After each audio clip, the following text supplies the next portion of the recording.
ज्ञानञ्जनशलाकया चक्षुरुन्मीलितं येन तस्मै श्रीगुरुवे श्रीचैतन्यमनोभीष्टं स्थापितं येन भूतले स्वयं रूप कदा मह्यं ददाति स्वपदान्तिकम् वन्देऽहं श्रीगुरौ श्रीयुतपतिकमलं श्रीगुरून् वैष्णवांश्च श्रीरूपं साग्रजातं सगणरघुनाथान्वितं तं सजीवं सावधैतं सावधूतं परिजनसहितं कृष्णचैतन्यदेवं श्रीराधा कृष्णपादान् सगणललिता श्रीविशाखान्वितांश्च नमो विष्णुपादाय कृष्णपृष्ठाय भूतले श्रीमते भक्तिवेदांत स्वामिनो इति नामिने नमस्ते सरस्वती देवे गौरवाणी प्रचारिणे निर्विशेषा शून्यवादी पाश्चातदेशतारिणे हे कृष्ण करुणा सिंधो दीनबंधो जगतपते गोपेश गोपिका कांत राधा कांत नमस्तुते तप्ते कांचन गौरांगी राधे वृंदावनेश्वरी वृषभानुसुते देवी प्रणमामि हरिप्रिये वाञ्छाकल्पतरुभ्यश्च कृपा सिन्धुभ्येव च पतितानां पावनेभ्यो वैष्णवेभ्यो नमो नमः। जय श्री कृष्ण चैतन्य प्रभु नित्यानंदा श्री अद्वैत गदाधर श्रीवासादि गौर भक्त वृंदा हरे कृष्णा कृष्णा कृष्णा हरे हरे हरे राम राम राम हरे हरे। हरे कृष्ण। सभी भक्तों का आज की रीडिंग क्लास में स्वागत है। पिछली बार हमने 7वें श्लोक तक पढ़ा था, दूसरे अध्याय का 7वां श्लोक। इस अध्याय का नाम है गीता का सार। पहले अध्याय में कुरुक्षेत्र का युद्ध निरीक्षण बताया गया, कैसे कैसे सेनाएं दोनों तरफ खड़ी हैं, शंख बजाए जा रहे हैं। अर्जुन कहता है भगवान को कि मेरा रथ दोनों सेनाओं के बीच में ले चलो, मैं देखना चाहता हूं कि दुर्योधन की तरफ से कौन कौन लड़ने आया है। और अर्जुन जब दोनों साइड की सेना को देखता है और ये देखता है कि विरोधी पक्ष में भी गुरुजन खड़े हैं, पितामह खड़े हैं, साले सगे संबंधी खड़े हैं, मित्र खड़े हैं, तो करुणा से अभिभूत हो जाता है और वो भगवान को कहता है कि मैं युद्ध नहीं लड़ूं। तो ये युद्ध ऐसा था जैसे घर परिवार के बीच में ही था, दूसरा पक्ष भी कोई शत्रु नहीं था एक्चुअली। तो अर्जुन करुणा करता है और शोक से व्याप्त होकर अर्जुन कहता है मैं राज्य के लिए इतने लोगों को मारूंगा तो मेरे को पाप लगेगा, इससे तो अच्छा है कि मैं भिक्षावृत्ति कर लूं, जंगल में चला जाऊं, भिक्षावृत्ति कर लूं। और ये कहता है कि इतने लोग मारे जाएंगे इस युद्ध में, इतने लोग मारे जाएंगे, स्त्रियां विधवा हो जाएंगी, समाज दूषित हो जाएगा और इन सब का श्रेय मुझको मिलेगा। जो भी अपयश होगा इसका श्रेय नहीं, अपयश होगा वो मुझे मिलेगा। ऐसे कई बातें अर्जुन गिनाता है अपने पक्ष में और कहता है कि मैं युद्ध नहीं लड़ूंगा। इस दूसरे अध्याय के शुरू में ही भगवान अर्जुन को ये कह के डांटते हैं कि अर्जुन तुम क्षत्रिय हो और तुम्हारे मन में इस तरह का कलमश आया कैसे, इस तरह का कलमश आना नहीं चाहिए तुम्हारे मन में। तो अर्जुन फिर कहता है कि मैं भ्रमित हूँ, मैं भ्रमित हूँ, मेरे समझ में नहीं आ रहा है कि मैं क्या डिसीजन लूँ, युद्ध करूं या ना करूं। तो आप मेरे गुरु बनिए और मेरे को जो मेरे लिए श्रेयकर है वो बताइए कि मुझे ऐसी परिस्थिति में क्या करना चाहिए। जीवन में जब भी कोई ऐसी उलझन आए, जीवन में इस तरह की उलझनें आती रहती हैं जब हम ये डिसीजन नहीं ले सकते कि हमारा ये कार्य करना उचित है या नहीं करना उचित है, या हमें दोनों तरफ, एक तरफ कुआं या एक तरफ खाई नजर आए। तो शास्त्रों में कहा गया है कि ऐसी उलझन को सुलझाने के लिए हमें प्रामाणिक गुरु के पास जाना चाहिए। प्रामाणिक आध्यात्मिक गुरु, गुरु ही हमें ऐसे अज्ञान के मोह से दूर कर सकता है। आमतौर पे हर व्यक्ति मोह में, हर व्यक्ति मोह में रहता है और अज्ञान में रहता है, हर व्यक्ति। और भगवत गीता हमें जो ज्ञान है वो मोह और अज्ञान को दूर करने के लिए। अर्जुन भी मोहग्रस्त हो गया, अज्ञानी जैसे बात करता है। अब भगवान किस तरह से, क्या कह के, क्या शिक्षा देके उसके अज्ञान को और मोह को दूर करेंगे, ये सारी बातें भगवत गीता में। और ये 7वें श्लोक में अर्जुन जब भगवान को गुरु बना लेता है तो गुरु की ड्यूटी ये होती है कि अज्ञान के मोह को दूर करे। भगवान अज्ञान के मोह को दूर करेंगे, तो अर्जुन ने उनको गुरु बना लिया है। और 8वें श्लोक में अर्जुन कह रहा है कि मेरी स्थिति ऐसी हो गई है कि मेरा ये शोक कैसे दूर होगा मैं नहीं समझ सकता। आप बताइए, आप गुरु हैं, आप तरीका बताइए। तो श्लोक नंबर 8 आज हम शुरू करेंगे। हरे कृष्णा। सुंदरी राधिका देवी दासी जी। हरे कृष्णा प्रभु जी, हरे कृष्णा माता जी। जय श्री प्रभुपाद। नहीं प्रभु जी, मेरी आवाज आ रही है? यस। हरे कृष्णा। नहीं प्रपश्यामि मापनुद्वत यच्चोकामुच्छ शोषण मिन्द्रिया नाम अवाप्य भूमावसत न वृद्धम राज्यम सुराणा अपि चाधिपत्यम। हरे कृष्णा। अर्थ, शब्दार्थ। नहीं ही निश्चय ही प्रपश्यामि देखता हूँ, मम मेरा, अपनुद्वात दूर करके, यत जो, शोकम शोक, उच्छोषणम सुखाने वाला, इंद्रियाणाम इंद्रियों का, अवाप्य प्राप्त करके, भूमो पृथ्वी पर, अपपत्नम शत्रुहीन, शतम समृद्ध, राज्यम राज, सुरनाम देवताओं का, अपि चाहे च भी अधिपत्यम सर्वोच्च। मुझे ऐसा कोई साधन नहीं दिखता जो मेरी इंद्रियों को सुखाने वाले इस शोक को दूर कर सके। स्वर्ग पर देवताओं के आधिपत्य की तरह इस धन धान्य संपन्न सारी पृथ्वी का निष्कंटक राज्य प्राप्त करके भी मैं इस शोक को दूर नहीं कर सकूंगा। तात्पर्य श्री प्रभुपाद जी के द्वारा। यद्यपि अर्जुन धर्म तथा सदाचार के नियमों पर आधारित अनेक तर्क प्रस्तुत करता है, किंतु ऐसा प्रतीत होता है कि वह अपने गुरु भगवान कृष्ण की सहायता के बिना अपनी असली समस्या को हल नहीं कर पा रहा है। वह समझ गया था कि उसका तथाकथित ज्ञान उसकी उन समस्याओं को दूर करने में व्यर्थ है जो उसके सारे अस्तित्व शरीर को सुखाई दे रही हैं। उसे उन उलझनों को भगवान कृष्ण जैसे आध्यात्मिक गुरु की सहायता के बिना हल कर पाना असंभव लग रहा था। शैक्षणिक ज्ञान, विद्वता, उच्च पद, ये सब जीवन की समस्याओं का हल करने में व्यर्थ हैं। यद्यपि कोई इसमें सहायता कर सकता है तो वह है एकमात्र गुरु। अतः निष्कर्ष यह निकला कि गुरु को 100% कृष्ण भावना भावित होता है। गुरु जो 100% कृष्ण भावना भावित होता है वही एकमात्र प्रमाणिक गुरु है और वही जीवन की समस्याओं को हल कर सकता है। भगवान चैतन्य ने कहा है कि जो कृष्ण भावनामृत के विज्ञान में दक्ष हो, कृष्ण तत्ववेत्ता हो, चाहे जिस किसी जाति का हो, वही वास्तविक गुरु है। किबा विप्र किबा सन्यासी शूद्र के ने ये न कृष्ण तत्ववेत्ता से ही गुरु है। कोई व्यक्ति चाहे वह विप्र वैदिक ज्ञान के दक्ष में हो, निम्न जाति में जन्मा शूद्र हो या कि सन्यासी, यदि वह कृष्ण के विज्ञान में दक्ष कृष्ण तत्ववेत्ता है तो वह यथार्थ प्रमाणिक गुरु है। चैतन्य चरितमृत मध्य 8.928 कृष्ण तत्व वेत्ता हुए बिना कोई भी प्रमाणिक गुरु नहीं हो सकता। वैदिक साहित्य में कहा गया है, षट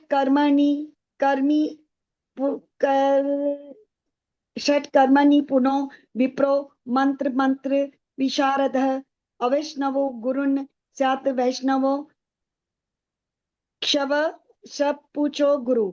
विद्वान ब्राह्मण भले ही वह पूर्ण वैदिक ज्ञान के परम पारंगत क्यों न हो, यदि वह वैष्णव नहीं है या कृष्ण भावनामृत में दक्ष नहीं है तो गुरु बनने के पात्र नहीं है। किंतु शूद्र यदि वह वैष्णव या कृष्ण भक्त है तो गुरु बन सकता है। पद्म पुराण। संसार की समस्याओं को जन्म, जरा, व्याधि तथा मृत्यु की निवृत्त धन संचय तथा आर्थिक विकास से संभव नहीं है। विश्व के विभिन्न भागों में ऐसे राज्य हैं जो जीवन की सारी सुविधाओं से तथा संपत्ति एवं आर्थिक विकास से पूरित हैं, किंतु फिर भी उनके सांसारिक जीवन की समस्याएं ज्यों की त्यों बनी हुई हैं। ये विभिन्न साधनों से शांति खोजते हैं, किंतु वास्तविक सुख उन्हें तभी मिल पाता है जब वे कृष्ण भावनामृत से युक्त कृष्ण शांति खोजते हैं। किंतु वास्तव में उन्हें तभी सुख मिलता है जब वे कृष्ण भावनामृत से युक्त कृष्ण के प्रमाणिक प्रतिनिधि के माध्यम से कृष्ण तत्व पूरक भगवत गीता तथा श्रीमद् भागवतम के परामर्श को ग्रहण करते हैं। यदि आर्थिक विकास तथा भौतिक सुख किसी के पारिवारिक, सामाजिक, राष्ट्रीय या अंतरराष्ट्रीय अव्यवस्था से उत्पन्न हुए शोकों को दूर कर पाते हैं तो अर्जुन यह न कहता कि पृथ्वी का अप्रीतम राज्य या स्वर्ग लोक में देवताओं का सर्वोच्च भी उसके शोकों को दूर नहीं कर सकती। इसलिए उसने कृष्ण भावनामृत का ही आश्रय ग्रहण किया और शांति तथा समरसता का उचित मार्ग है। आर्थिक विकास या विश्व आधिपत्य प्राकृतिक प्रलय द्वारा किसी भी क्षण समाप्त हो सकता है, यहाँ तक कि चंद्रलोक जैसे उच्च लोक की यात्रा भी, जिसके लिए मनुष्य प्रयत्नशील है, एक झटके में समाप्त हो सकती है। भगवत गीता इसकी पुष्टि करती है। शिनो पुण्य मत्र लोकम विशंति। जब पुण्य कर्मों के फल समाप्त हो जाते हैं तो मनुष्य सुख के शिखर से जीवन के निम्नतर स्तर पर गिर जाता है। इस तरह से विश्व के अनेक राजनीतिज्ञों का पतन हुआ है। ऐसा अधः पतन शोक का कारण बनता है। यदि हम सदा के लिए शोक का निवारण चाहते हैं तो हमें कृष्ण की शरण ग्रहण करनी होगी, जिस तरह अर्जुन ने की। अर्जुन ने कृष्ण से प्रार्थना की कि वे उसकी समस्याओं का निश्चित समाधान कर देंगे, और यही कृष्ण भावनामृत की विधि है। हरे कृष्णा प्रभु जी। हरे कृष्ण। तो 7वें श्लोक में अर्जुन ने भगवान को अपना गुरु बनाया और गुरु बना के उनसे पहला प्रश्न क्या किया कि मुझे ऐसा कोई साधन नहीं दिखता जो मेरे इंद्रियों को सुखाने वाले इस शोक को दूर कर सके। अगर मैं स्वर्ग का राज प्राप्त कर लूं, पृथ्वी का अप्रीतम विराज प्राप्त कर लूं, सारे ऐश्वर्य भोग लूं, तो भी मेरा शोक दूर नहीं हो सकता। और ये बड़ा व्यवहारिक है। आज बड़े से बड़ा व्यक्ति, धनाढ्य से धनाढ्य व्यक्ति, पैसा पोजीशन जिनके पास बहुत है, वो भी दुखी हैं, परेशान हैं। तो ऐसा क्या है जो उनके शोक को या दुख को दूर करे? तो अर्जुन ने भगवान को गुरु बनाया। और प्रभुपाद टीका में लिखते हैं कि ऐसी जो समस्याएं होती है जीवन की, उसका निपटान केवल एक ही व्यक्ति कर सकता है जो आध्यात्मिक गुरु हो, और वो कृष्ण भावना भावित हो। बिना कृष्ण भावना भावित हुए कोई गुरु नहीं बन सकता है। यहाँ प्रभुपाद ने 2 श्लोक कोट किए हैं कि कृपा न्यासी शूद्र के नय, यही कृष्ण तत्व वेदा से गुरु है। गुरु वही होगा जिसको कृष्ण तत्व का ज्ञान है।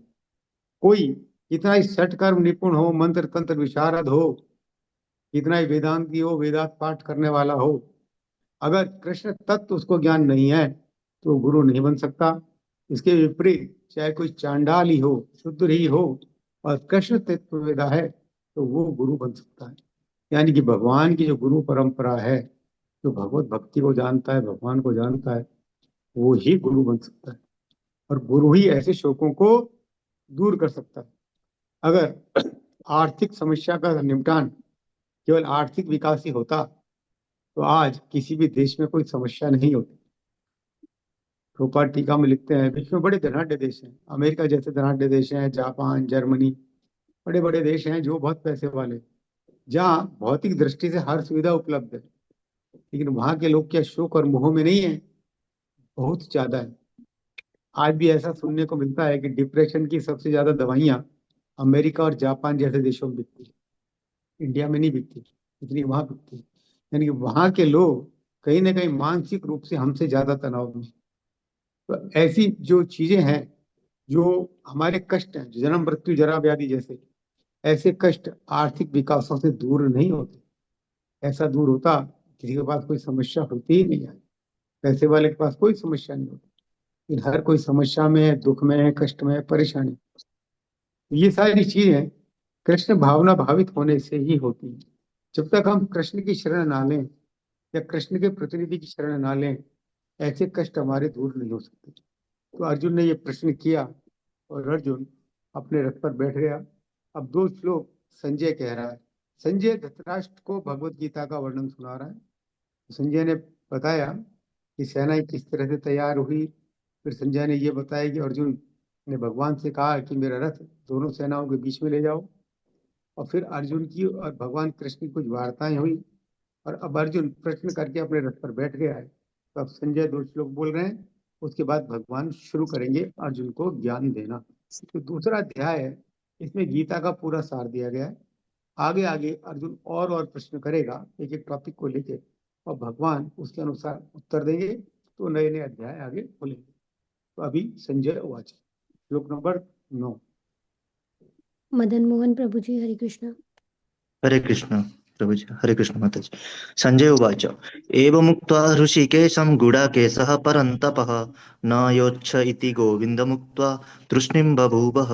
संजय उवाच, संजय ने कहा, एवं इस प्रकार, उक्त्वा कहकर, ऋषिकेशम कृष्ण से जो इंद्रियों के स्वामी हैं, गुडाकेश अर्जुन जो अज्ञान को मिटाने वाला है, परंतपः अर्जुन शत्रुओं का दमन करने वाला, ना योच्य नहीं लड़ूंगा, इति इस प्रकार, गोविंदम इंद्रियों के आनंददायक कृष्ण से, उक्त्वा कहकर, तृष्णिम चुप, बभूव हो गया, हा निश्चय ही। संजय ने कहा, इस प्रकार कहने के बाद शत्रुओं का दमन करने वाला अर्जुन कृष्ण से बोला, हे गोविंद, मैं युद्ध नहीं करूंगा, और चुप हो गए। तात्पर्य, धृतराष्ट्र को यह जानकर परम प्रसन्नता हुई होगी कि अर्जुन युद्ध न करके युद्धभूमि छोड़कर विख्याटन करने जा रहा है, किंतु संजय ने उसे पुनः यह कहकर निराश कर दिया कि अर्जुन अपने शत्रुओं को मारने में सक्षम है, परंतप यद्यपि कुछ समय के लिए अर्जुन अपने पारिवारिक स्नेह के प्रति मिथ्या शोक से अभिभूत था, किंतु उसने शिष्य रूप में अपने गुरु श्री कृष्ण की शरण ग्रहण कर ली। इससे सूचित होता है कि शीघ्र ही वह इस शोक से निवृत्त हो जाएगा और आत्म साक्षात्कार या कृष्ण भावनामृत के पुण्य टाइम लग ज्ञान रहा से है, बंद कर दे, नल क्यों प्रकाशित खोल होकर रहे पुनः 24 युद्ध मिनट करेगा। बोलेगा तुमने तो। माता जी माइक म्यूट कर दो, रीडर का ही गीजर खोलो, ऑन करने के बाद डिस्टर्बेंस है। कम से कम उसको 5-7 मिनट बंद रखो। इस तरह धृतराष्ट्र का हर्ष भंग हो जाएगा। हरे अरे कृष्ण प्रभु जी। माता जी माइक को म्यूट कर दो, जो बोल नहीं रहा है उसका ना, स्पीकर का ही खोलोगे। हाँ। तो संजय ने पहले श्लोक में कहा क्या कि अर्जुन ने इस तरह से भगवान से प्रश्न किया, हे गोविंद, मैं युद्ध नहीं करूंगा, और चुप हो गया। उसने अपना डिसीजन सुना दिया कि वो युद्ध नहीं करेगा। वो महाभारत का युद्ध, जिसके लिए इतनों दिनों से दोनों सेनाएं ताल ठोक रही थी, अर्जुन ने वचन भर रखे थे, कुछ भीम ने वचन भर रखे थे, इसको मारूंगा, ये करूंगा, वो करूंगा, और अर्जुन कहता है कि मैं युद्ध नहीं करूंगा, और बैठ गया। अब यहाँ प्रोपा टीका में लिखते हैं कि अर्जुन ने भगवान को गुरु बना लिया। टेम्परेरी हो सकता है वो मोह में गिर गया हो, टेम्परेरी, लेकिन लंबे समय तक वो मोह में नहीं रहेगा। तो भगवान उसके ज्ञान देंगे, उसका मोह दूर हो जाएगा। तो जो भक्त होते हैं, टेम्परेरी उनके साथ कभी ऐसा हो सकता है, कोई मोह की बात आए, अज्ञान की बात आए, लेकिन गुरु के पास जाके जब क्लैरिटी लेते हैं, बात करते हैं, मोह और अज्ञान दूर होता है। ये बहुत जगह देखा गया है, शास्त्रों में ऐसी बहुत जगह कथाएं आई हैं, लीलाएं आई हैं। और अब हम श्लोक नंबर 10 पढ़ेंगे कि श्लोक नंबर 10, और आज हमारे नए भक्त भी आए हैं, रोनित प्रभु। मैं रोनित प्रभु को बोलूंगी वो भी हैंड रेज करें, रीड करें। किसी को भी रीडिंग में शेक नहीं होना है, आप जैसे बोल सकते हैं आप बोलो, कोई दिक्कत नहीं। Ronit Prabhu please hand raise your hand. 10 number Shlok. Veer Singh प्रभु जी, हरे कृष्णा।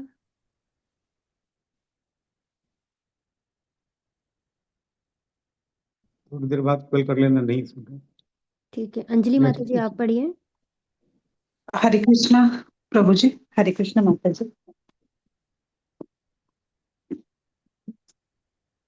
10वां श्लोक में माता जी। हाँ जी महाराज। जी, हाँ। तमुवाच ऋषिकेश प्रसन्निव भारत सैन्योरुभयोर्मध्ये विषीदन्तमिदवच। तम उसे उवाच कहा ऋषिकेश इंद्रियों के स्वामी कृष्ण ने प्रहसन हंसते हुए इव मानो भारत हे भरतवंशी धृतराष्ट्र सैन्यों सेनाओं के उभयों दोनों पक्षों के मध्य बीच में विषीदंतम शोकमग्न इदम यह निम्नलिखित वचः शब्द हे भरतवंशी धृतराष्ट्र उस समय दोनों सेनाओं के मध्य शोकमग्न अर्जुन से कृष्ण ने मानो हंसते हुए ये शब्द कहे। तात्पर्य दो घनिष्ठ मित्रों अर्थात ऋषिकेश तथा गुडाकेश के मध्य वार्ता चल रही थी। मित्र के रूप में दोनों का पद समान था, किंतु इनमें से एक स्वेच्छा से दूसरे का शिष्य बन गया। कृष्ण हंस रहे थे क्योंकि उनका मित्र अब उनका शिष्य बन गया था। सबों के स्वामी होने के कारण वे सदैव श्रेष्ठ पद पर रहते हैं, तो भी भगवान अपने भक्त के लिए सखा पुत्र या प्रेमी बनकर स्वीकार करते हैं, किंतु जब उन्हें गुरु रूप में अंगीकार कर लिया गया तो उन्होंने तुरंत गुरु की भूमिका निभाने के लिए शिष्य से गुरु की भांति गंभीरता पूर्वक बातें की, जैसा कि अपेक्षित है। ऐसा प्रतीत होता है कि गुरु तथा शिष्य की यह वार्ता दोनों सेनाओं की उपस्थिति में हुई, जिससे सारे लोग लाभान्वित हुए। अतः भगवत गीता संवाद किसी एक व्यक्ति समाज या जाति के लिए नहीं अपितु सबों के लिए है और उसे सुनने के लिए शत्रु या मित्र समान रूप से अधिकारी है। हरे कृष्णा। हरे कृष्णा। तो देखिए श्लोक में का तो इसका अनुवाद है, उसमें कोई ऐसी बात नहीं है। उसमें लिखा है कि भगवान ने हंसते हुए ये शब्द कहे। अर्जुन शोक में था, भगवान शोक में नहीं, तो भगवान ने हंसते हुए शब्द कहे। और प्रभुपाद टीका में एक बड़ी अच्छी बात लिख रहे हैं कि भगवान का पद हमेशा श्रेष्ठ होता है। वो भक्त वत्सल है, तो कोई भी पद स्वीकार करें, लेकिन वो भगवान ही होते हैं। क्या वो अर्जुन का रस चलाएं या अर्जुन के मित्र बने, फिर वो भगवान है। और दूसरी बात ये इम्पोर्टेंट है कि ये जो वार्ता हुई भगवत गीता की, ये ज्ञान दिया गया दोनों सेनाओं के बीच में दिया गया। यानी भगवत गीता का ज्ञान सुनने का अधिकारी समाज का हर व्यक्ति है। हर व्यक्ति, हर समाज का, हर देश का, सबके लिए भगवत गीता का ज्ञान है। भगवत गीता का ज्ञान ऐसा नहीं है कोई विशिष्ट समुदाय, विशिष्ट जाति, विशिष्ट देश के लिए है, नहीं। हर किसी व्यक्ति के लिए भगवत गीता का ज्ञान है, चाहे वो मित्र है, चाहे शत्रु है, कोई भी हो, सबके लिए समान है, क्योंकि ये भगवान के द्वारा दिया हुआ ज्ञान है और सारे ही प्राणी उनके ही संतान है। भगवत गीता का ज्ञान हर एक व्यक्ति के लिए है, किसी एक के लिए नहीं, सभी के लिए। अब भगवान ने क्या कहा? ने कहा कि हंसते हुए भगवान ने ये शब्द कहे। भगवान क्या कहेंगे? अर्जुन ने जब युद्ध नहीं करने की अपनी दलीलें दी, बताया कि मैं युद्ध नहीं करूंगा, तो अर्जुन का एक ये कहना था कि सभी मारे जाएंगे, बहुत लोग मारे जाएंगे। तो युद्ध होगा तो युद्ध में तो लोग मारे ही जाते हैं, ये कोई नई बात नहीं है। युद्ध में मारे जाएंगे लोग, सही बात है। तो मारे जाएंगे तो मेरे को बड़ा अपयश लगेगा, इतने लोग हमने मरवा दिए हमारे राज्य के लिए, हमारे घर के झगड़े के लिए। तो भगवान कहते हैं कोई नहीं मारा जाएगा। और यहाँ भगवान भगवत गीता का जो मेन टॉपिक है आत्मा और परमात्मा, उसके बारे में ज्ञान देते हैं कि शरीर क्या है और आत्मा क्या है। हमने जब भगवत गीता की ये पढ़ी थी, भूमिका पढ़ी थी, हमने कहा था भगवत गीता किस किस चीज को कवर करती है? आत्मा, परमात्मा, काल, कर्म, प्रकृति, इनको कवर करती है भगवत गीता। तो आत्मा क्या है और शरीर क्या है? हम हमारे शरीर के बारे में जानते हैं कि शरीर बार बार नष्ट होता है, लेकिन शरीर के अंदर जो शरीरी है, जो आत्मा है, वो कभी नष्ट नहीं होती। तो एक तरीके से तो ये कोई मृत्यु नहीं होती, व्यक्ति पुनः दूसरा जन्म प्राप्त कर लेता है। तो यहाँ भगवान जो भगवत गीता का मेन ज्ञान है, आत्मा और परमात्मा का डिफरेंस है, उसके बारे में 11वें अध्याय से, सॉरी 11वें श्लोक से और 30वें श्लोक तक भगवान ये क्लियर करेंगे शरीर क्या है और आत्मा क्या है। ताकि अर्जुन का ये शोक दूर हो कि कोई मारा नहीं जाए। अभी तक तो उसको लग रहा है सब मारे जाएंगे। तो भगवान 11 से 30 श्लोक में आत्मा का ही विस्तृत विवरण, आत्मा और शरीर का पूरा प्रस्तुत कर रहे हैं। तो श्लोक नंबर 11 पहले तक। ममता माता जी, हरे कृष्णा। हरे कृष्ण प्रभु जी, हरे कृष्ण माता जी। श्री भगवान उवाच अशोचान वशोचस्त्वं प्रज्ञावादाश्चं भाषसे गतासु न गताशुंश्च नानुशोचन्ति पंडिता। श्री भगवान उवाच, श्री भगवान ने कहा, अशोचान जो शोक के योग्य नहीं है, अन्वशोच शोक करते हो, तुम प्रज्ञावादान पंडित्यपूर्ण बातें, चय भी भाष्य से कहते हो, गत चले गए, रहित असुन प्राण, अगत नहीं गए असुन प्राण, चय भी न कभी नहीं, अनुशोचंती शोक करते हैं पंडिता विद्वान लोग। श्री भगवान ने कहा, तुम पांडित्यपूर्ण वचन कहते हुए उनके लिए शोक कर रहे हो जो शोक करने योग्य नहीं है। जो विद्वान होते हैं वे न तो जीवित के लिए और न ही मृत के लिए शोक करते हैं। तात्पर्य, भगवान ने तत्काल गुरु का पद संभाला और अपने शिष्य को अप्रत्यक्ष मूर्ख कहकर डांटा। उन्होंने कहा, तुम विद्वान की तरह बातें करते हो, किंतु तुम यह नहीं जानते कि जो विद्वान होता है, अर्थात जो यह जानता है कि शरीर तथा आत्मा क्या है, वह किसी भी अवस्था में शरीर के लिए, चाहे वह जीवित हो या मृत, शोक नहीं करता। अगले अध्यायों से यह स्पष्ट हो जाएगा कि ज्ञान का अर्थ पदार्थ तथा आत्मा एवं इन दोनों के नियामक को जानना है। अर्जुन का तर्क था कि राजनीतिक या समाज नीति की अपेक्षा धर्म को अधिक महत्व मिलना चाहिए, किंतु उसे यह ज्ञात न था कि पदार्थ, आत्मा तथा परमेश्वर का ज्ञान धार्मिक सूत्रों से भी अधिक महत्वपूर्ण है। और चूंकि उसमें यह ज्ञान का अभाव था, अतः उसे विद्वान नहीं बनना चाहिए था। और चूंकि वह अत्यधिक विद्वान नहीं था, इसलिए वह शोक के सर्वथा अयोग्य वस्तु के लिए शोक कर रहा था।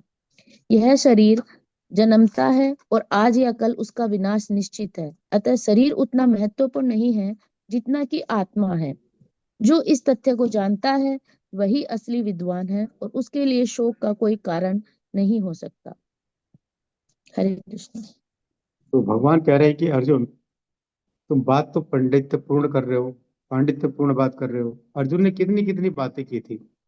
युद्ध होगा, युवा लोग मारे जाएंगे, स्त्रियां विधवा हो जाएंगी, स्त्रियां दूषित हो जाएंगी, वर्ण संकर बच्चे पैदा हो जाएंगे, कुलाचार नष्ट हो जाएगा, पिंडोतक क्रिया नष्ट हो जाएगी और सारी सामाजिक अस्त व्यस्त व्यवस्था अस्त व्यस्त हो जाएगी। इतने लंबे पांडित्य की बात अर्जुन ने भगवान से कही, जो धर्म के अनुकूल थी, गलत नहीं थी। तो भगवान कहते हैं, अर्जुन को धर्म का ज्ञान तो था, वो समझता था कि राजनीति की बजाय, ये समाज नीति की बजाय धार्मिक नियम अधिक महत्व है। लेकिन उसे ये नहीं पता था कि आत्मा क्या है, परमात्मा क्या है और शरीर क्या है, पदार्थ और आत्मा का अंतर क्या है। शरीर जो है ये पदार्थ से बनता है, आत्मा इसके अंदर होती है। तो अर्जुन को ये पता नहीं था, किंतु जो विद्वान होते हैं वो शरीर और आत्मा के भेद को जानते हैं। इसलिए आत्मा को महत्व मिलना चाहिए, क्योंकि आत्मा ही आगे जाके दूसरा शरीर धारण करती है। शरीर तो बाहर नष्ट होता रहता है और शरीर तो इस जीवन में भी नष्ट होता रहता है। ये श्लोक नंबर अभी 13 में आएगा कि इस जीवन में शरीर कैसे नष्ट होता है और पूरा जीवन होने के बाद तो नष्ट होता ही है, आत्मा अक्सर बनी रहती है। तो विद्वान वो है जो आत्मा और शरीर के अंतर को जानता है। और जो इस तरह का असली विद्वान होता है वो ना तो कोई जीवित व्यक्ति के लिए शोक करता है और ना मृत के लिए शोक करता है। भगवान कह रहे हैं, तुम बन तो पंडित रहे हो, बड़े ज्ञानी बन रहे हो, और तुम ज्ञानी नहीं हो अर्जुन। तुमको आत्मा और शरीर का अंतर पता नहीं। तो पहला श्लोक बोला, अब भगवान दूसरा श्लोक बोल रहे हैं जो बड़ा इंपॉर्टेंट है। वीर सिंह प्रभु जी, हरे कृष्णा।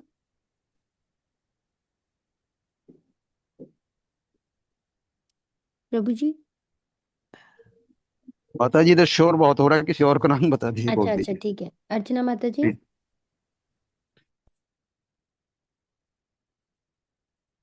हरे कृष्णा। मेरी आवाज आ रही है माता जी? हाँ माता जी, ऑडिबल है। हरे कृष्णा। न तो एवाहं जातु नासं न त्वं नेमे जनाधिपाः न चैविना भविष्यामः सर्वे वयमतः परमः।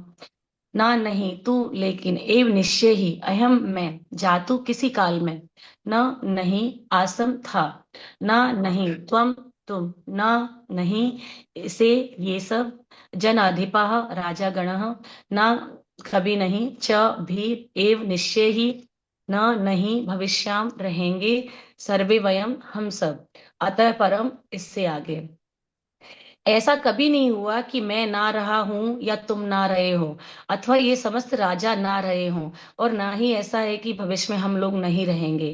तात्पर्य वेदों में कठोर निषद में तथा श्वेता शतर उपनिषद में कहा गया है कि जो श्री भगवान असंख्य जीवों के कर्म तथा कर्म फल के अनुसार उनकी अपनी अपनी परिस्थितियों के पालक है, वही भगवान अंश रूप में हर जीव के हृदय में वास कर रहे हैं। केवल साधु पुरुष जो एक ही ईश्वर को भीतर बाहर देख सकते हैं पूर्ण एवं शाश्वत शांति प्राप्त कर पाते हैं। नित्यो नित्याना चेतन स्ते ताना नाम एको बहुना यो विदयति कामान तमात्मस्थम ये अनुपश्यन्ति धीरस्तेषा शांति शाश्वती नेतरेषाम। कठोपनिषद। जो वैदिक ज्ञान अर्जुन को प्रदान किया गया है वही विश्व के उन समस्त पुरुषों को प्रदान किया जाता है जो विद्वान होने का दावा करते हैं किंतु जिनकी ज्ञान राशि शून्य है। भगवान ये स्पष्ट कहते हैं कि वे स्वयं अर्जुन तथा युद्ध भूमि में एकत्र सारे राजा शाश्वत प्राणी हैं और इन जीवों को बद्ध तथा मुक्त अवस्थाओं में भगवान ही एकमात्र उनके पालक हैं। भगवान परम पुरुष है तथा भगवान का चिर संगी अर्जुन एवं वहां पर एकत्र सारे राजगण शाश्वत पुरुष है। ऐसा नहीं है कि ये भूतकाल में प्राणियों के रूप में अलग अलग उपस्थित नहीं थे और ऐसा भी नहीं है कि ये शाश्वत पुरुष बने नहीं रहेंगे। उनका अस्तित्व भूतकाल में भी था और भविष्य में भी निर्बाध रूप से बना रहेगा। अतः किसी के लिए शोक करने की कोई बात नहीं है। यह मायावादी सिद्धांत की मुक्ति के बाद आत्मा माया के आवरण से पृथक होकर निराकार ब्रह्म में लीन हो जाएगा और अपना अस्तित्व खो देगा। यहाँ पर परम अधिकारी भगवान कृष्ण द्वारा पुष्ट नहीं हो पाता, न ही सिद्धांत का समर्थन हो पाता है कि बद्ध अवस्था में भी हम अस्तित्व का चिंतन करते हैं। यहाँ पर कृष्ण स्पष्टतः कहते हैं कि भगवान तथा अन्यों का अस्तित्व भविष्य में अक्षुण्ण रहेगा, जिनकी पुष्टि उपनिषदों द्वारा भी होती है। कृष्ण का यह कथन प्रामाणिक है क्योंकि कृष्ण मायावश नहीं है। यदि अस्तित्व तथ्य ना होता तो फिर कृष्ण इतना बल क्यों देते और वह भी भविष्य के लिए है। मायावादी ये तर्क कर सकते हैं कि कृष्ण द्वारा कथित अस्तित्व आध्यात्मिक न होकर भौतिक है। यदि हम इस तर्क को कि अस्तित्व भौतिक होता है स्वीकार कर भी लें तो भी कृष्ण के अस्तित्व को किस प्रकार पहचानेंगे। कृष्ण भूतकाल में भी अपने अस्तित्व की पुष्टि करते हैं और भविष्य में भी अपने अस्तित्व की पुष्टि करते हैं। उन्होंने अपने अस्तित्व की पुष्टि कई प्रकार से की है और निराकार ब्रह्म उनके अधीन घोषित हो चुका है। कृष्ण सदा सर्वदा अपना अस्तित्व बनाए रखते हैं। यदि उन्हें सामान्य चेतना वाले सामान्य व्यक्ति के रूप में माना जाता है तो प्रामाणिक शास्त्र के रूप में उनकी भगवत गीता की कोई महत्ता नहीं होगी। एक सामान्य व्यक्ति मनुष्य के 4 अवगुणों के कारण श्रवण करने योग्य शिक्षा देने में असमर्थ रहता है। गीता ऐसे साहित्य से ऊपर है। कोई भी संसारी ग्रंथ गीता की तुलना नहीं कर सकता है। श्री कृष्ण को सामान्य व्यक्ति मान लेने पर ही गीता की सारी महत्ता जाती रहती है। मायावादियों का तर्क है कि इस श्लोक में वर्णित दैत्य अलौकिक है और शरीर के लिए प्रयुक्त हुआ है, किंतु इसके पहले वाले श्लोक में ऐसी देहात बुद्धि की निंदा की गई है। एक प्रकार जीवों की देहात बुद्धि की निंदा करने के लिए कैसे संभव है कि कृष्ण पुनः शरीर पर उसी वक्तव्य को दोहराते। अतः ये अस्तित्व आध्यात्मिक आधार पर स्थापित है और इसकी पुष्टि रामानुजाचार्य तथा अन्य आचार्यों ने भी की है। गीता में कई स्थलों पर इसका उल्लेख है। यह आध्यात्मिक अस्तित्व केवल भगवत भक्तों द्वारा ज्ञेय है। जो लोग भगवान कृष्ण का विरोध करते हैं उनकी इस महान साहित्य तक पहुंच नहीं हो पाती। अभक्तों द्वारा गीता के उपदेशों को समझने का प्रयास मधुमक्खी के द्वारा मधुपात चाटने का के सदृश है। पात्र को खोले बिना मधु को नहीं चखा जाता। इस प्रकार भगवत गीता के रहस्य बात को केवल भक्त ही समझ सकते हैं, अन्य कोई नहीं। जैसा कि इसके 4th अध्याय में कहा गया है, ना ही गीता का स्पर्श ऐसे लोग कर पाते जो भगवान के अस्तित्व का विरोध करते हैं। अतः मायावादियों द्वारा गीता की व्याख्या मानो समग्र सत्य का सरासर भ्रामक निरूपण है। भगवान चैतन्य ने मायावादियों की द्वारा की गई गीता की व्याख्याओं को पढ़ने से निषेध किया है और चेतावनी दी है कि जो कोई ऐसे मायावादी दर्शन को ग्रहण करता है वह गीता के वास्तविक रहस्य को समझ पाने में असमर्थ रहता है। यदि अस्तित्व का अभिप्राय अनुभव गम्य प्रमाण से है तो भगवान द्वारा उपदेशों को देने की कोई आवश्यकता नहीं थी। आत्मा और परमात्मा का दैत्य शाश्वत तथ्य है और इसकी पुष्टि वेदों द्वारा होती है, जैसा कि ऊपर कहा जा चुका है। हरे कृष्णा।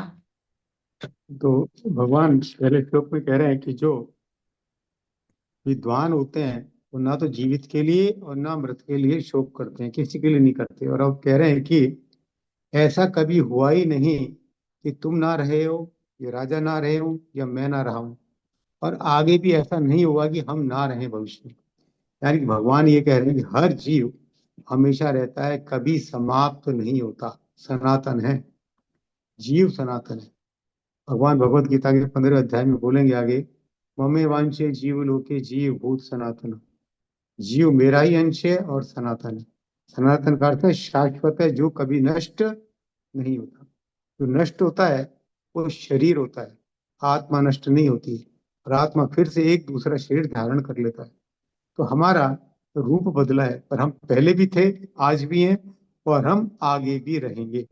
और भगवान हमारा पालन पोषण करते रहेंगे, यहाँ तक कि मुक्त अवस्था में भी हमें कोई ना कोई शरीर प्राप्त होता है। बद्ध अवस्था में तो बद्ध शरीर मिलेगा, मुक्त अवस्था में तो भगवान के धाम जाके कोई शरीर मिलेगा। और हमारा अस्तित्व कभी नष्ट नहीं होता। जैसे कि मायावादी सोचते हैं कि ब्रह्म में जाके लीन हो जाएंगे, कोई स्थिति नहीं होती है। कोई ना कोई शरीर आपका मिलेगा, कोई ना कोई शरीर आपको मिलता है। तो कई लोगों की ये थ्योरी होती है, हमने भौतिक जगत में बहुत देखा है, खाओ पियो ऐश करो, मरने के बाद किसने देखा। ये बहुत बोलते हैं लोग, खा पी के ऐश करो, मरने के बाद किसने देखा।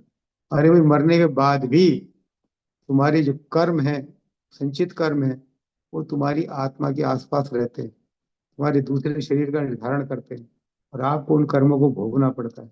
आप ये नहीं कह सकते कि मरने के बाद किसने देखा। मरने के बाद भी कर्मों के अनुसार ही दूसरा जीवन मिलता है।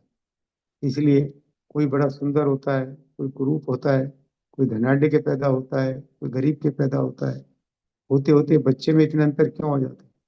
अपने पूर्व कर्मों के अनुसार। तो ये कहना कि सब नष्ट हो जाएगा, मृत्यु के बाद किसी ने क्या देखा, ये सरासर मूर्खता है। और ऐसे लोग बहुत हैं जो विद्वान भी कहलाते हैं। जैसे भगवान ने अर्जुन को डांटा कि तुम विद्वान हो, पंडितपूर्ण बातें कर रहे हो, पर तुम मूर्ख हो।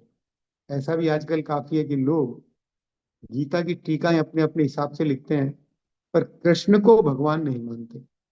या मानते हैं तो कोई ऐतिहासिक पुरुष है, कोई महाताकतवर पुरुष है, कोई महान राजनीतिज्ञ है, इस तरह से मानते हैं। भगवान कृष्ण को पूर्ण पुरुषोत्तम भगवान नहीं मानते। तो ऐसे व्यक्ति भगवत गीता के रहस्य को नहीं समझ सकते। जो व्यक्ति गीता का ज्ञान दे रहा है, तुम उसी को नहीं समझ पाए तो उसके दिए हुए ज्ञान को क्या समझोगे?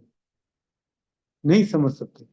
भले ही वो गीता पे व्याख्यान दें, लेक्चर दें, या कुछ भी करें। जैसे प्रभुपाद एक बहुत सुंदर उदाहरण देते हैं, मधु पात्र को चाटे बिना, चखे बिना कोई ये नहीं बता सकता है कि मधु का स्वाद क्या है। एक व्यक्ति को एक कांच की बोतल में शहद दिया जाए, बोतल टाइट है, उसने कभी शहद चखा नहीं, हम उसको कितना ही समझाएं कि शहद का टेस्ट कैसा होता है, शहद अमृत समान है, शहद मीठा है, शहद वैसा है, शहद ऐसा है, कितना ही बता दें, पर उसके क्या शहद का स्वाद समझ में आएगा? या कोई भी ऐसी चीज, कोई भी ऐसा फल, या कोई भी ऐसी चीज जो हमने नहीं खाई है, और हमें कोई कितना ही वर्णन करे, इसका ऐसा टेस्ट है, इसका ऐसा टेस्ट है, क्या हमारे उसका टेस्ट समझ में आएगा? हमारे वो टेस्ट समझ में नहीं आएगा। तो इससे इलाज क्या है इसका? शीशी का ढक्कन खोलो और शहद को चाट कर देख लो, तो मालूम पड़ जाएगा शहद क्या है। तो भगवान को समझे बिना भगवत गीता के रहस्य समझ में नहीं आता। भगवान को एक सामान्य आदमी माने तो उनकी बातों पे आप विचार ही नहीं करेंगे, मनन ही नहीं करेंगे, सोचेंगे ही नहीं, तो ज्ञान कैसे आपके पास आएगा? तो हमें भगवत गीता के रहस्य को समझना है। तो ये मानना पड़ेगा कि कृष्ण पूर्ण पुरुषोत्तम भगवान है, तभी हम ये भगवत गीता के रहस्य को समझ सकेंगे। और आत्मा और परमात्मा का ये दैत्य है, दैत्य मतलब डिफरेंट, आत्मा अलग है, परमात्मा अलग है, ये सनातन है। आत्मा कभी भी परमात्मा नहीं बन सकता, जीव कभी भगवान नहीं हो सकता। यद्यपि जीव भगवान का अंश है, पर जीव भगवान नहीं हो सकता। तो ये थ्योरी कि हम भी भगवान या तुम भी भगवान हो, ये सब मायावादी दर्शन है और लोगों को पथ भ्रष्ट करते हैं। इसलिए चैतन्य महाप्रभु ने ये कहा है कि मायावादी दर्शन को, फिलॉसफी को नहीं पढ़ना चाहिए भक्तों को। तो भगवान इस श्लोक में कह रहे हैं कि आत्मा सनातन है।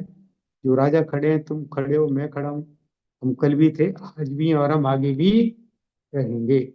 अब 13वें नंबर श्लोक में देखिए भगवान बड़ी अच्छी एक बात बता रहे हैं आत्मा को लेकर। श्लोक नंबर 13। मंगल गुप्ता प्रभु जी, हरे कृष्णा।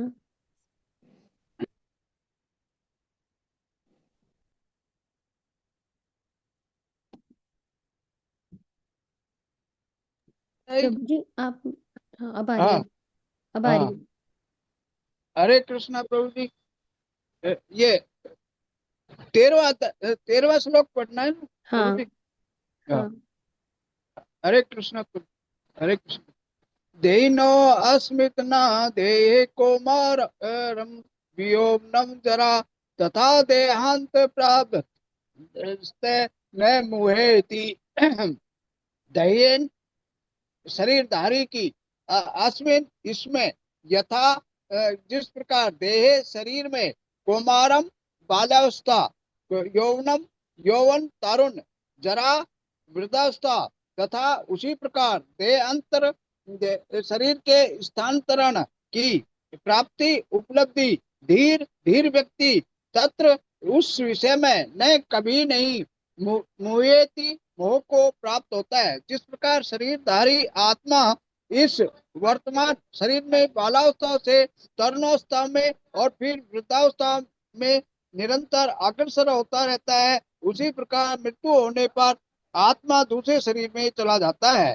धीर व्यक्ति ऐसे परिवर्तन से मोह को प्राप्त नहीं होता। तात्पर्य, प्रत्येक जीव एक व्यष्टि आत्मा है, वह प्रति क्षण अपना शरीर बदलता रहता है, कभी बालक के रूप में, कभी युवा तथा कभी वृद्ध पुरुष के रूप में, तो भी आत्मा वही रहता है, इसमें कोई परिवर्तन नहीं होता। यह व्यष्टि आत्मा मृत्यु होने पर अंत तो गत्वा एक शरीर बदलकर दूसरे शरीर में देहांतर कर जाता है, और चूंकि अगले जन्म में इसको शरीर मिलना असंभव ही है, अवश्य भाई है, चाहे वह शरीर आध्यात्मिक हो या भौतिक। अतः अर्जुन के लिए न तो भीष्म न ही द्रोण के लिए शोक करने का कोई कारण था, अपितु उसे प्रसन्न होना चाहिए था कि वे अपने पुराने शरीरों को बदलकर नए शरीर ग्रहण करेंगे और इस तरह वे नई शक्ति प्राप्त करेंगे।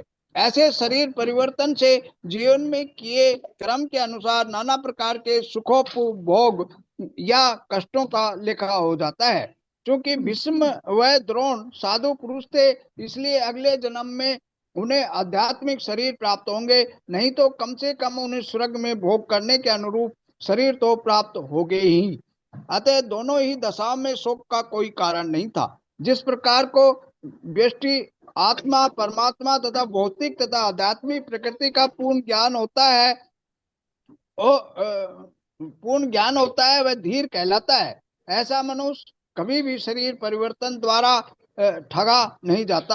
आत्मा के एकात्मवाद का मायावादी सिद्धांत मान्य नहीं हो सकता, क्योंकि आत्मा के इस प्रकार विखंडन से परमेश्वर विखंडित या परिवर्तनशील हो जाएगा, तो परमात्मा के अपरिवर्तनीय होने के सिद्धांत के विरुद्ध होगा।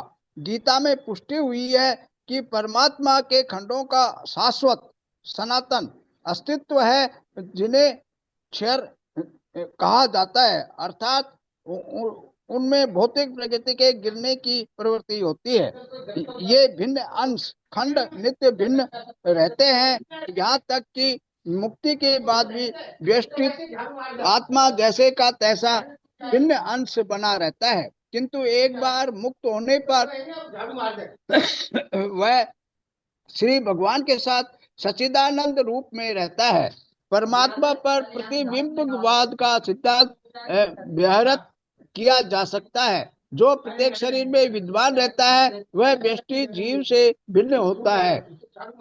जब आकाश का प्रतिबिंब जल में पड़ता है, तो प्रतिबिंब में सूर्य, चंद्र तथा तारे सभी कुछ रहते हैं। तारों की तुलना जीवों से तथा सूर्य या चंद्र की परमेश्वर से की जा सकती है। व्यष्टि अंश आत्मा को अर्जुन के रूप में और परमात्मा को श्री भगवान के रूप में प्रदर्शित किया जाता है। जैसा कि चतुर्थ अध्याय के प्रारंभ में स्पष्ट है, वे एक ही स्तर पर नहीं होते। यदि अर्जुन कृष्ण के समान स्तर पर हो और कृष्ण अर्जुन से श्रेष्ठ स्तर न हो तो उनमें उपदेशक तथा उपदिष्ट का संबंध अर्थहीन होगा। यदि वे दोनों माया द्वारा मोहित होते हैं तो एक को उपदेशक तथा दूसरे को उपदिष्ट होने की कोई आवश्यकता नहीं है। ऐसा उपदेश व्यर्थ होगा, क्योंकि माया के चंगुल में रहकर कोई भी प्रामाणिक उपदेशक नहीं बन सकता। ऐसी परिस्थितियों में ये मान लिया जाता है कि भगवान कृष्ण परमेश्वर है, जो पद में माया द्वारा विस्मृत अर्जुन रूपी जीव से श्रेष्ठ है। हरे कृष्णा प्रभु जी, हरे कृष्ण। ये बड़ा इंपॉर्टेंट श्लोक है। सारे श्लोक ऐसे हैं कि भक्तों को इनको कंठस्थ करना चाहिए। धेनो इसमें यथा देहे कौमारम यौवनम जरा तथा देहे पुंतर प्राप्ति धीर तत्र न मुह्यति। भगवान कहते हैं ये देहधारी जीव आत्मा, आत्मा जब शरीर धारण करता है तो जीव कहलाता है। तो आत्मा ने एक शरीर धारण कर लिया है, जीव कहला रहा है। और ये जीव, शरीरधारी जीव, इस जीवन में ही परिवर्तन देखता है। पहले बच्चा होता है, फिर बड़ा होता है, युवा बनता है, अधेड़ बनता है, फिर वृद्ध बनता है। आदमी वही है। हम अपनी उम्र से हम हिसाब लगा सकते हैं कि हम भी कभी बच्चे रहे होंगे, बैठना भी नहीं जानते होंगे, फिर बैठना सीखे, फिर खेलना सीखे, स्कूल पढ़ने गए, फिर युवा हुए, शादियां हुई, अब प्रौढ़ हुए, अब वृद्ध हो गए। तो इस शरीर में जब इतना परिवर्तन होता है, तो ये जब ज्यादा वृद्ध हो जाता है तो आत्मा इस शरीर को छोड़कर दूसरा शरीर धारण कर लेती है। यानी कि हमारा ये प्रैक्टिकल अनुभव है कि इस जीवन में हम देखते हैं कि शरीर में परिवर्तन हो रहा है। साइंस भी मानती है जो कोशिकाएं हमारी होती हैं वो लंबे समय तक नहीं रहती, कुछ सालों में ही सारी कोशिकाएं बदल जाती है। यहाँ तक कि व्यक्ति अपना पुराना फोटो भी नहीं पहचान पाता, ये मैं ही हूँ। वो कहाँ गया जो पहले था, बचपन में था, वो कहाँ गया। हम कभी रोते हैं कि अरे ये मेरा बचपन का फोटो है, मैं कहाँ चला गया, मैं तो अभी वृद्ध दिखता हूँ। कभी रोते इस चीज को लेकर के। तो भगवान कहते हैं जब इस जीवन में हम इतने परिवर्तन देखते हैं, परेशान नहीं होते हैं, तो जो अंतिम परिवर्तन होता है उसको देखकर क्यों रोते हैं, क्यों शोक में आते हैं। नहीं आना चाहिए, क्योंकि वो परिवर्तन भी अंतिम नहीं है। उसके बाद आत्मा फिर एक शरीर को धारण कर लेगा। तो धीर व्यक्ति जो होता है वो ऐसे परिवर्तनों से ठगा नहीं जाता या मोह को ग्रस्त नहीं होता, प्राप्त नहीं होता। और धीर की परिभाषा क्या दी गई है, जो आत्मा और परमात्मा के अस्तित्व को जानता है, पदार्थ और आत्मा के भेद को जानता है, जो इस भौतिक जगत और आध्यात्मिक जगत को जानता है, ऐसा व्यक्ति धीर कहलाता है। और ऐसा धीर व्यक्ति इस तरह के परिवर्तन से ठगा नहीं जाता, वो कभी इससे परेशान नहीं होता। लेकिन हम सब बद्ध अवस्था में हैं, हम इन चीजों से परेशान होते हैं। हमें अगर ज्ञान हो, थोड़ी परेशानियां हमारी कम हल्की हो सकती हैं, कम हो सकती हैं। तो धीर व्यक्ति परेशान नहीं होता। ये प्रोपाल टीका में लिखते हैं कि आत्मा के एकात्मवाद या मायावादी सिद्धांत मान नहीं हो सकता, क्योंकि आत्मा के इस प्रकार विखंडन से परमेश्वर विखंडनीय या परिवर्तनशील हो जाएगा। बहुत से लोग मानते हैं कि भगवान और आत्मा एक ही स्तर पर है, आत्मा और परमात्मा। आत्मा और परमात्मा एक स्तर पर नहीं है, दोनों अलग है। भगवान परमात्मा के रूप में मौजूद है, आत्मा इंडिविजुअल है। यद्यपि परमात्मा का अंश है आत्मा, लेकिन दोनों अलग अलग, एक श्रेष्ठ है, एक निम्न है। और अगर श्रेष्ठ और निम्न नहीं हो तो क्यों भगवान गुरु बने, क्यों अर्जुन शिष्य बने। दोनों एक लेवल पे हो तो अगर शिक्षा का महत्व नहीं है तो गुरु को श्रेष्ठ होना चाहिए। भगवान श्रेष्ठ है, भगवान श्रेष्ठ है। तो हमें इस चीज से मोहित नहीं होना चाहिए कि जीव भगवान के बराबर है। जीव कभी भी भगवान नहीं हो सकता। या ऐसा कहा जाता है, कभी कभी ऐसे कहते हैं कि सब भगवान के अंश हैं, भगवान के जीव हैं, तो भगवान का स्तर तो घट गया होगा। ये भौतिक जगत में होता है। मेरी जेब में 100 रुपए है, मैंने किसी को 10 दे दिया तो मेरी जेब में 90 रह गए। अध्यात्म में, दिव्य जगत में ऐसा नहीं। भगवान से कितनी आत्मा निकले, भगवान अक्षिण बने रहते हैं, उनमें कोई क्षय नहीं आता। ओम पूर्णमदः पूर्णमिदं पूर्णमेवाय उच्यते, वेदों में कहा गया वो पूर्ण ही बने रहते हैं। उनसे जितनी इकाइयां निकलती हैं वो भी पूर्ण है, और इतनी इकाइयों के निकलने के बाद भी वो पूर्ण ही बने रहते हैं। ये भगवान की क्वालिटी है, क्योंकि भगवान दिव्य है, हमारी तरह भौतिक नहीं। तो अब भगवान ने ये कहा कि इस जीवन में शरीर परिवर्तन होता है, तो अंतिम परिवर्तन जब होता है, दूसरा शरीर मिलता है, तो हमें शोक नहीं करना चाहिए, और धीर व्यक्ति ऐसे परिवर्तन में शोकग्रस्त नहीं होते। पर दुख सुख तो हमारे जीवन में आते हैं, और हम इन दुख सुखों से खुश हो जाते हैं या शोक में चले जाते हैं। तो ऐसा क्यों होता है, और हम ऐसी परिस्थिति में क्या करें? हमारे ऊपर कोई कष्ट आ गया, कोई सुख आ गया, तो हम कूदते नाचते हैं, राजी होते हैं, पार्टियां देते हैं। दुख आ गया तो हम परेशान होकर बैठ जाते हैं। तो ऐसा क्यों होता है, और इसका निवारण क्या है, ये भगवान बता रहे हैं श्लोक नंबर 14 में। नीलम मोदी माता जी। हरे कृष्ण।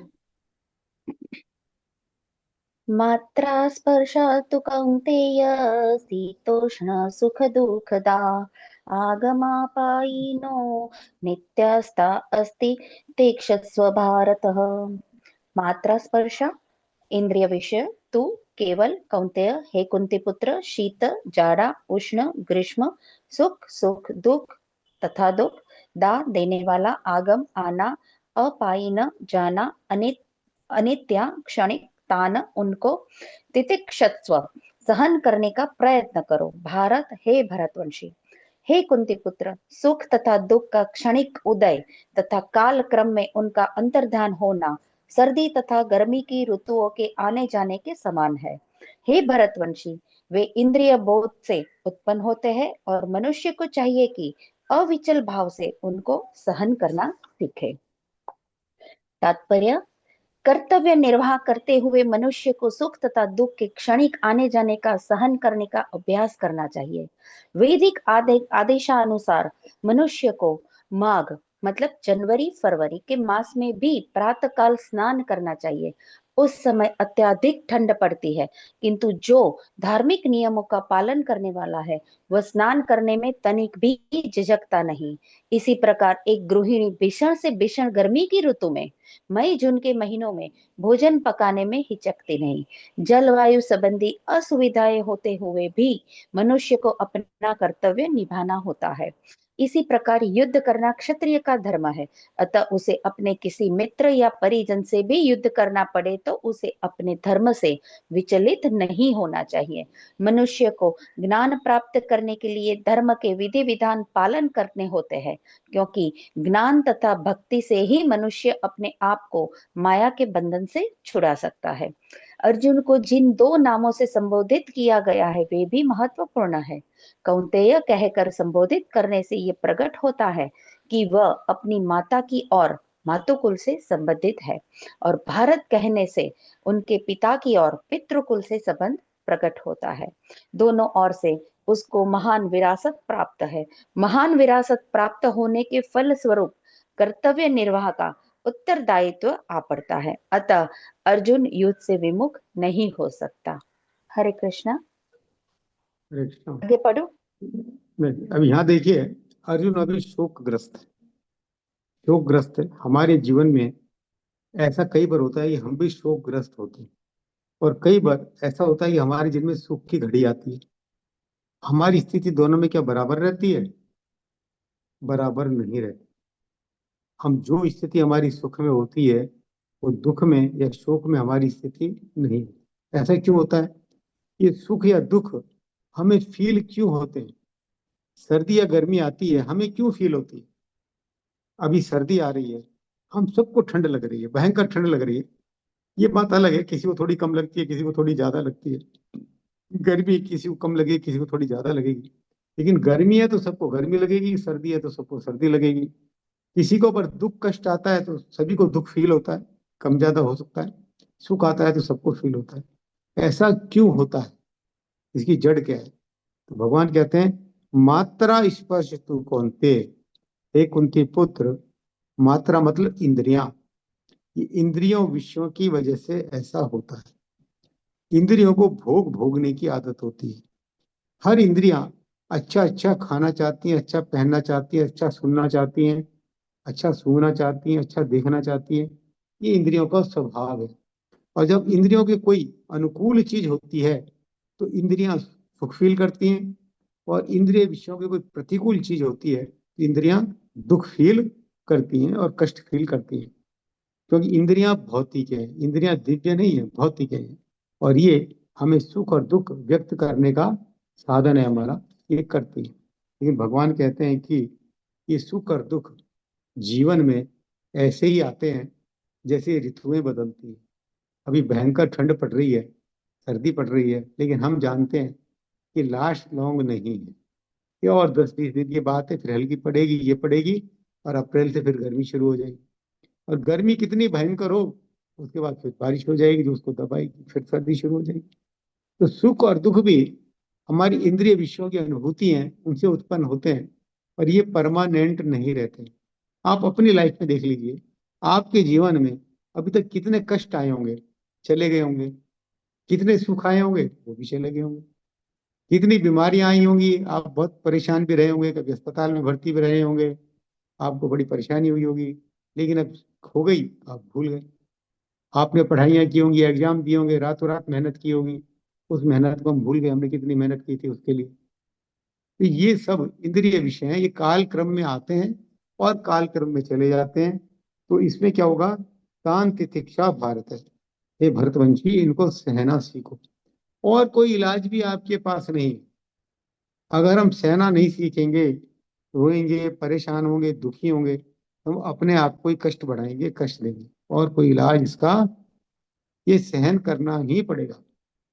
अभी ज्यादा सर्दी पड़ रही है, आप 2 कपड़े पहनो या 10 कपड़े पहनो, आपके कहने से सर्दी रातों रात दूर नहीं हो जाएगी।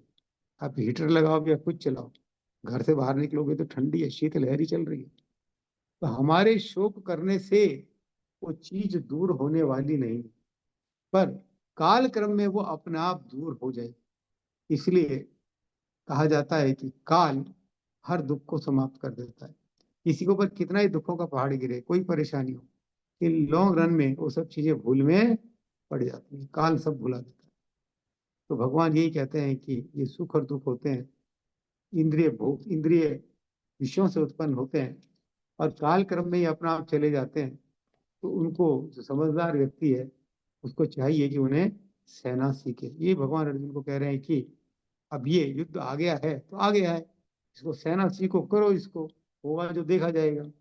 हाँ, तो हमें इस तरह से जब ऐसी विकट परिस्थितियां आए तो उन सहन करने के अलावा हमारे पास कोई और रास्ता नहीं होता।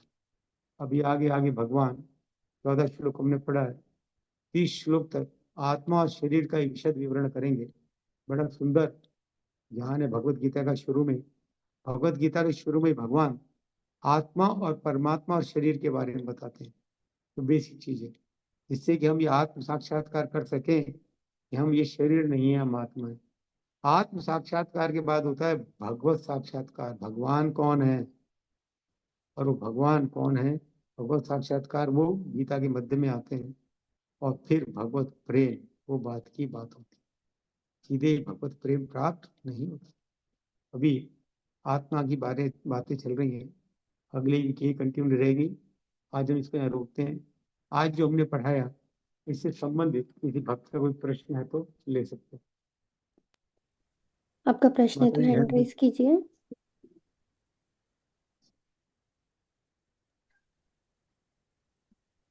किसी का कोई प्रश्न है? मेरा एक क्वेश्चन है, हाँ जी। ये इसमें था, व्यष्टि अंश क्या कहलाता है? व्यष्टि अंश आत्मा को अर्जुन के रूप में और परमात्मा को श्री भगवान के रूप में प्रदर्शित किया जाता है।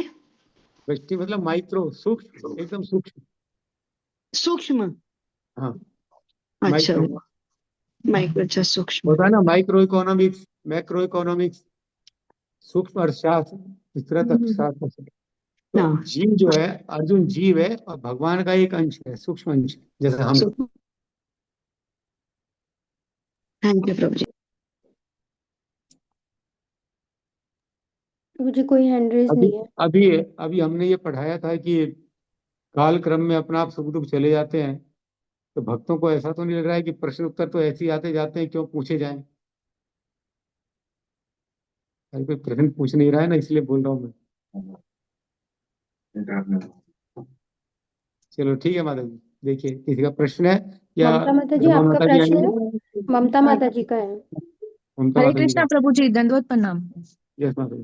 प्रभु जी, इसमें जैसे बताया गया है कि हमें सुख और दुख के समय मतलब एक समान परिस्थिति में रहना चाहिए, न शोक करना चाहिए न दुख करना चाहिए, मतलब खुशी।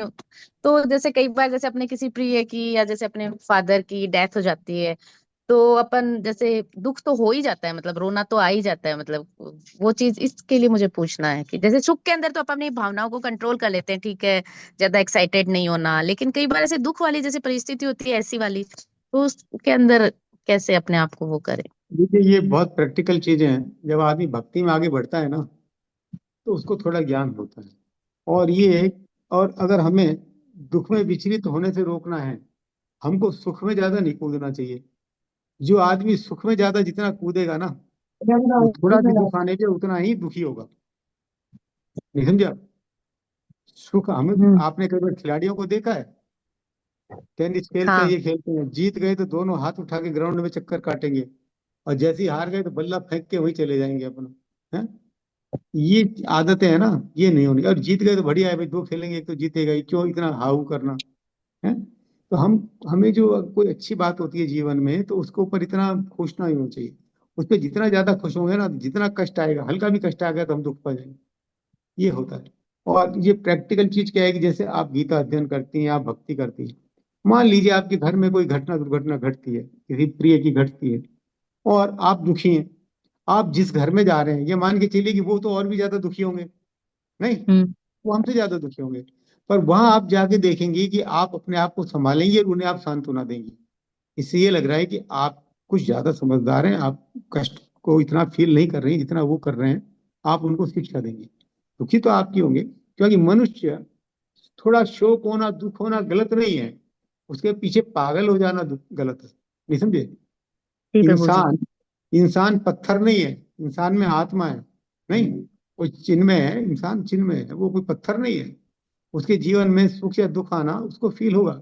हमारे सामने अभी मान लो एक कुत्ता भी एक्सीडेंट में मर जाए तो दुख होता है थोड़ा सा, अरे देखो बेचारा नीचे आ गया ट्रक के, नहीं? तो ये स्वाभाविक है, ये आत्मीयता है हमारी, ये होता है। लेकिन छोटे मोटे दुख के पीछे, कष्ट के पीछे हमारी स्थिति हम पागलों जैसी कर लें, वो नहीं होना चाहिए। जैसे लोग हो जाते हैं मरने मारने को उतारू हो जाते हैं, मैं देखता हूँ रोज सड़कों पे, जरा ही किसी का स्कूटर गाड़ी भिड़ जाता है, कुछ भी नहीं हुआ तो भी मरने मारने को उतारू है, लड़ाई करने को तैयार है। ऐसी स्थिति नहीं लानी चाहिए अपनी। तो कंट्रोल होगा ये थोड़ा सा।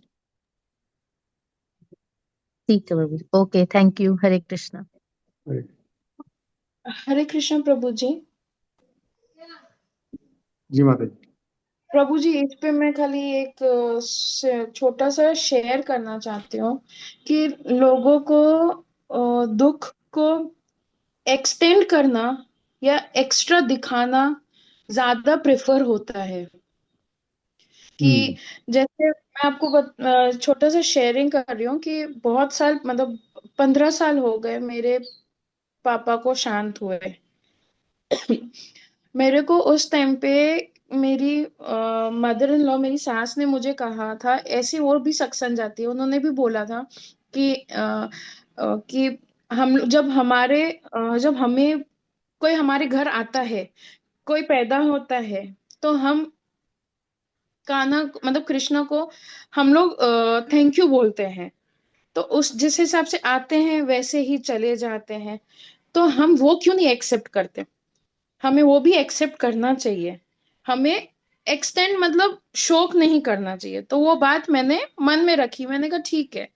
फिर जब मेरे पापा जी शांत हो गए, तो वो मन में थी कि ठीक है, कान्हा जी के पास गए हैं, वो खुश रहे, मतलब मतलब मोक्ष मिले उनको, बेटी हूँ ये सोचूंगी। तो वो एक्सटेंड मैंने शोक नहीं दिखाया। पर मेरे घर वाले थोड़े आंसू बहा ले, ये ऐसी कौन सी बेटी है जो रोती नहीं है, थोड़े दुख दिखा दुनिया को। मैंने कहा जब है ही नहीं कि मुझे ये है कि पापा चले गए दुनिया से, क्या अच्छा है, यहाँ मोह माया में पापा नहीं है, अच्छा है ये दुख वाली दुनिया से पापा चले गए। तो उसमें मुझे गलत ठहराया गया कि तू कैसी बेटी है, रो क्यों नहीं रही है, तेरे को रोना चाहिए, दुनिया को दिखाना चाहिए, नहीं भी आ रहा है तो रो, रो के दिखा कि तेरे को दुख है। माता जी, आपका नाम क्या है? आरती माता जी, आरती। मैंने जीवन में ऐसी चीजें बड़ी देखी हैं। पहले, आजकल तो बंद हो गया, मैं बता दूं आपको, आपने नहीं देखा होगा। पहले जब किसी की मृत्यु होती थी और कोई बहन बेटी या रिश्तेदार आता था मिलने, है ना, हमारी साइड में उसको बोलते हैं पल्ला लेना। और वो दूर से गली के कोने से ही रोती दहाड़ती आती थी, चिल्लाती आती थी, हैं। फिर यहाँ की भी नए नए गीत गा गा के रोती थी, और 2 मिनट बाद शांत हो जाती थी और फालतू की बातें करने लग जाती थी। पूरा ढोंग, है ना। तो ये दिखावा नहीं है। अगर हमारे कष्ट भी कोई है तो मन में है वो। दुनिया को दिखाने से कोई मतलब नहीं है। कोई दूसरा मूर्ख है तो मूर्ख रहने दो, उसके कहने से हम मूर्ख नहीं बन सकते कि हम उनको दिखाएं क्या है क्या नहीं। छोड़ो इन चीजों, है ना, कोई मतलब नहीं। वही ऐसा रहता है, प्रभु पब्लिक जी, में मतलब दिखावा ज्यादा मन, रहता है। मन में है। मैं मैं एक बार एक बस में जा रहा था, जॉब करता था तो बस से जाता था। एक गांव का देहाती पगड़धारी मेरे बगल में बैठा हुआ था सीट पे, आराम से बीड़ी फूकता जा रहा था वो। जैसे बस स्टॉप आया, मैं भी उतरा और वो भी उतरा। और गांव में किसी की डेथ हो गई थी, उसके किसी रिश्तेदार की। तो उतरते ही पछाड़ खा के सड़क पे गिरा और उल्टा पलटा मार के जोर जोर से रोया। मैं देखता हूँ, अभी तो मेरे बगल में बैठा बीड़ी पीता आ रहा था जब से, तो अब इसके क्या हो गया अचानक। मालूम किया तो मालूम पड़ा गांव में किसी की डेथ हो गई, उसका कोई रिश्तेदार है। ये दिखावे हैं। क्यों ऐसे लोकाचार करने फालतू के, जहाँ कोई बात नहीं है। ठीक है। कोई मूर्ख है तो इसका मतलब ये नहीं कि हम उसको देख के मूर्ख बने, हमें उसको ज्ञान देना चाहिए उल्टा। ठीक है। और कोई प्रश्न माता जी? या हरे रमा कृष्णा माता जी प्रभु आप? जी। हरे है कृष्णा प्रश्न? प्रभु जी। प्रभु जी, हाँ। मोह कैसे दूर किया जाए? मोह दूर नहीं हो सकता। अर्जुन ने पूरी गीता सुनी ना, जब मोह दूर हुआ था। अभी हम दूसरे अध्याय में। पर वो तो अर्जुन था, हम लोग अर्जुन कैसे अर्जुन कितनी लास्ट में कोशिश कहता है करो। नष्ट मोह स्मृति लगता। लास्ट में कहता है 18वें अध्याय के लास्ट के श्लोकों में। नास के श्लोक में, हाँ तो हाँ। अभी आप जो है, अर्जुन से ज्यादा प्रभुत्व तो हो नहीं कि इतनी जल्दी आपका मोह दूर हो जाए, बात वो तो दूर हो ही नहीं सकते, इतने साल हो गए है ना। रोज, पता नहीं क्यों नहीं होता दूर। बस प्रभुपाद की कृपा रहे, भगवान की कृपा रहे तो होता है। भक्ति की शुरुआत कर ली, धीरे धीरे धीरे धीरे होगा। इस जीवन में हो, अगले जीवन में होगा, कुछ ना कुछ अच्छा तो होगा। हाँ आप तो। बहुत साल से भक्ति में, तो आप देखते होंगे आपकी पहले कुछ आदतें थी, वो अब बदल गई हैं, चेंज हो गई हैं, बहुत कुछ चेंज हाँ, हो गई है। हाँ जी नहीं, बिल्कुल बिल्कुल आप बिल्कुल। आप जिस जगह काम करती थी, उस जगह माहौल कैसा था, उसके बीच में भी आपने अपने आप को एकदम भक्त बनाए रखा। जैसे कमल का पत्ता पानी में रह के पानी को नहीं छूता, आप ऐसे रहती थी वहां पे। नहीं, तो हाँ जी। परिवर्तन तो है, धीरे धीरे हाँ परिवर्तन होते हैं। रातों रात कोई मोह का स्विच नहीं है कि बदल दें, लाइट के स्विच की तरह ऑन और ऑफ कर दें, ऐसा नहीं होता। हाँ हाँ, ठीक धीरे है। धीरे हुआ, हाँ। ठीक है प्रभु जी। मदन हरे मोहन प्रभु जी, आपका प्रश्न है? हाँ हरे प्रभु जी। कृष्ण। हरे हेलो। कृष्णा प्रभु जी। जी प्रभु।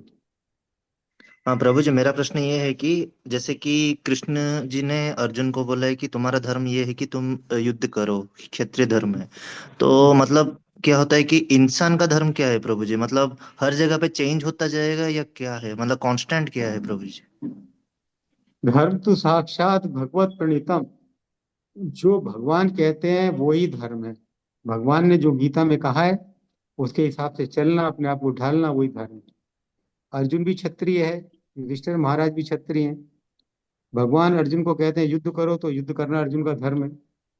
भगवान युद्ध में युधिष्ठिर महाराज को कहते हैं झूठ बोलो, अश्वत्थामा मारा गया, तो झूठ बोलना भी धर्म। धर्म तो साक्षात भगवत प्रणीतम, जैसे भगवान कहें, जैसी भगवत गीता की शिक्षाएं, उनके अनुसार चले।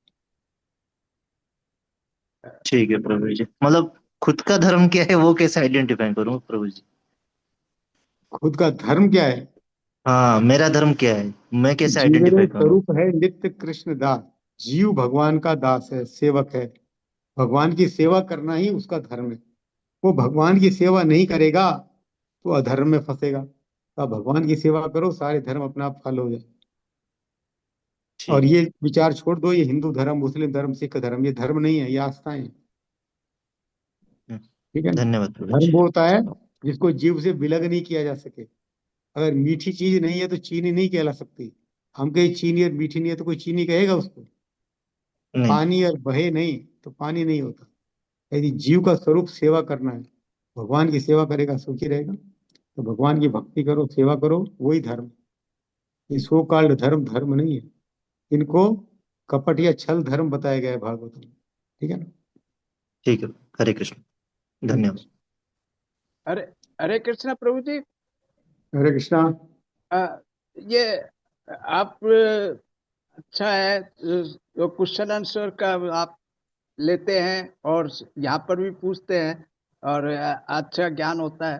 तो मैं ये कह रहा हूँ कि जो आपने रिकॉर्ड करने का ये यूट्यूब पर बनाया है, चालू किया है, तो इसमें क्वेश्चन आंसर्स का यूट्यूब पर नहीं आता है ये रिकॉर्ड। जो क्वेश्चन पूछते हैं और वो जो आप उसका उत्तर देते हो, एक्सप्लेन करते हो बड़े अच्छे ढंग से, वो प्रभु जी जरा हमारे पास कोई, नहीं आता है। वो माता जी हैंडल करती हैं, वो कहती हैं फाइल बहुत बड़ी हो जाती है, अपलोड नहीं हो पाती, फिर दिक्कत अच्छा। करती है। जैसी टेक्निकल प्रॉब्लम है थोड़ा। नहीं, लेकिन थोड़ा बहुत आप जिस ढंग से एक्सप्लेन करते हैं, मन में जो शंकाएं जो आती हैं लास्ट में जब पूछते हैं, जो एक्सप्लेन करते हैं बहुत अच्छा लगता है। तो ये औरों को भी मालूम पड़े, रिकॉर्ड हो जाता है। देखते हैं, अगर कोशिश करेंगे हो सकता हो तो। ठीक है। हरे कृष्णा प्रभु जी, क्लास तो हम पूरी ही रिकॉर्ड कर रहे हैं, तो जब तक एंड नहीं होती तब तक का पूरा रिकॉर्ड होता है। ठीक है जैसे प्रभु जी, आज आज का, आएगी। हाँ जैसे आज का आप रेफर करेंगे तो ये सारे क्वेश्चन आंसर्स मिलेंगे आपको उसमें। माता जी, ये यूट्यूब पे भी लग सकती है क्या आपने? हाँ, गूगल अकाउंट चाहिए होगा प्रभु जी, यूट्यूब पे अपलोड हो सकता है ये। तो बनाओ ना उसको, देखो एक बार, है ना? ठीक है। मेरा बना दो कोई। ठीक है। ठीक है। ऐसा। ओके। हरे कृष्ण। सबके ठीक है। प्रश्न हो गए तो रमा माता जी बताएं कि स्थिति क्या रही। कुछ भक्त पढ़ाई करते हैं पर एग्जाम नहीं देते हैं। हरे कृष्णा प्रभु जी, सबको दंडवत प्रणाम। प्रभु जी 18 लोगों ने दिए हैं आंसर और काफी अच्छा सा रिजल्ट है, सब उत्साह से भी दे रहे हैं। बट एक क्वेरी मेरी है प्रभु जी, जिसका मैंने क्वेश्चन भेजा था तीसरा वाला, कि श्री कृष्ण को संपूर्ण गीता में भगवान ही क्यों कहा गया। तो सबने आंसर तो दिया गीता में से, बट मेरे लिए, अपने लिए मैं समझना चाह रही हूँ कि मुझे मतलब जितना मैंने तो करा कि श्री कृष्ण और भगवान अभिन्न हैं, कुछ ने इधर ही तीसरे में से आंसर दिया, तो मैं कौन से आंसर को सही मान पाऊँ। क्या थोड़ा प्रश्न है? मुझे भी प्रश्न था प्रभु जी, एक मिनट। मैंने ये प्रश्न पूछा था कि श्री कृष्ण